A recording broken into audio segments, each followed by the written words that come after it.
বিদ্যালয় কিংবা কলেজে শিক্ষক বা অধ্যক্ষের অবসরে রাজকীয় বিদায়ের ঘটনা নতুন কিছু নয়। তবে একজন চতুর্থ শ্রেণীর কর্মচারীকে ঘোড়ায় চড়িয়ে সম্মান জানিয়ে বিদায় দেওয়ার ঘটনা সত্যিই বিরল। ব্যতিক্রমী এমন এক আয়োজন দেখা গেছে লালমনিরহাটের হাতীবান্ধা উপজেলার দইখাওয়া আদর্শ কলেজে। দীর্ঘ ২৬ বছরের বেশি সময় ধরে কলেজটিতে কর্মরত ছিলেন আবুল হোসেন। কর্মজীবনের শেষ দিনে তাকে ঘোড়ায় চড়িয়ে বাদ্যযন্ত্রের তালে তালে কলেজ প্রাঙ্গণ থেকে বিদায় জানানো হয়। পরে শিক্ষক শিক্ষার্থীরা তাকে ঘোড়ায় করেই বাড়ি পৌঁছে দেন। কলেজ সূত্র জানায়, কলেজের অধ্যক্ষ ও শিক্ষকদের উদ্যোগে এই ব্যতিক্রমী বিদায় অনুষ্ঠানের আয়োজন করা হয়। কলেজ প্রতিষ্ঠার শুরু থেকেই আবুল হোসেন শিক্ষক শিক্ষার্থীদের সেবায় নিজেকে নিয়োজিত রেখেছিলেন।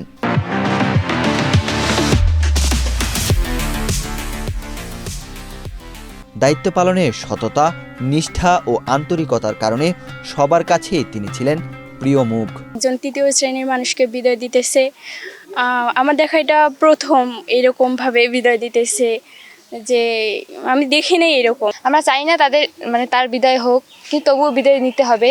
সকল ব্যক্তিকেই বিদায় নিতে হয়, তাকেও নিতে হবে। আমার দেখা তিনি সত্যিই একজন সৎ নিষ্ঠাবান ব্যক্তি ছিলেন। তিনি তার কর্মজীবনে কোনো ফাঁকি দেন নাই।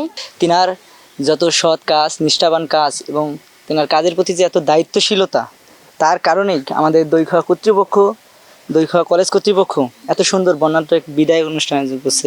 বিদায়টা আসলে অনেক আমার কাছে অবাক করেছে এবং বিদায়টা আসলে আমরা ওনাকে আর মন থেকে জানাইতে পারতেছি না। আসলে যদি আমার সামর্থ্য হতো ওনাকে এই কলেজে আটকে রাখা, তাহলে আমি রাখতাম, কিন্তু বিধাতা আমাকে এই সামর্থ্যটা আসলে দেয়নি।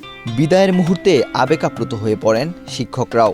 তারা বলেন, আবুল হোসেন শুধু একজন কর্মচারী ছিলেন না, তিনি ছিলেন কলেজ পরিবারের একজন অভিভাবকের মতো। তাকে রেখে দিতে পারলে কলেজই সম্মানিত হতো।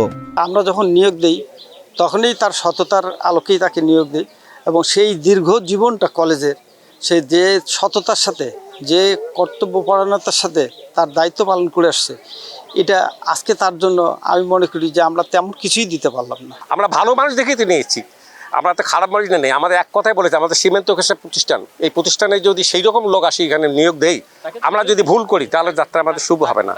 বিদায়ের বেলা তো আমি আবেগপূর্ণ, আমি কথা বলতেও পারছি না, তখন কি ভাষায় তাদের কথা বলা। আমরা নিয়োগ দিয়েছি, আল্লাহ পাক আমাদের শুকরিয়া, কোটি কোটি শুকরিয়া যে আমাদের মাধ্যমে আবার বিদায় দিলাম।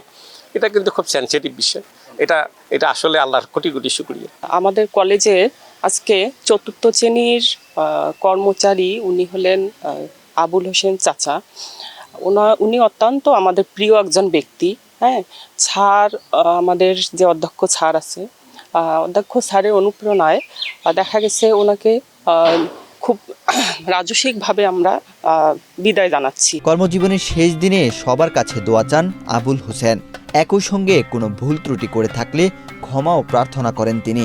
আজকে যে আমি এখান থেকে বিদায় নিচ্ছি, অন্য হলো দীর্ঘ ২৬টি বছর কর্মে লিপ্ত ছিলেন, কিন্তু আজ মনে হয় আমার অন্তরটা ভেঙে যাচ্ছে যে কলেজে কাজ থেকে আজ থেকে বিরত হয়ে গেলাম। আমি শুধুমাত্র কাজ, কলেজে উন্নয়নের জন্য যতটুকু যে কাজ করার দরকার সেটাই তাই জড়িত ছিলাম, কিন্তু আজ সেই কাজগুলোর থেকে বঞ্চিত হয়ে গেলাম। আমার চাওয়া পাওয়া শুধুমাত্র দুনিয়া বিনা আখিরাতে আল্লাহ যেন এর প্রতিদান দেয়, এটাই আমার চাওয়া পাওয়া। কলেজের অধ্যক্ষ মোফাজ্জল হোসেন বলেন, সততা ও কর্মনিষ্ঠার দিক থেকে আবুল হোসেন ছিলেন অনন্য।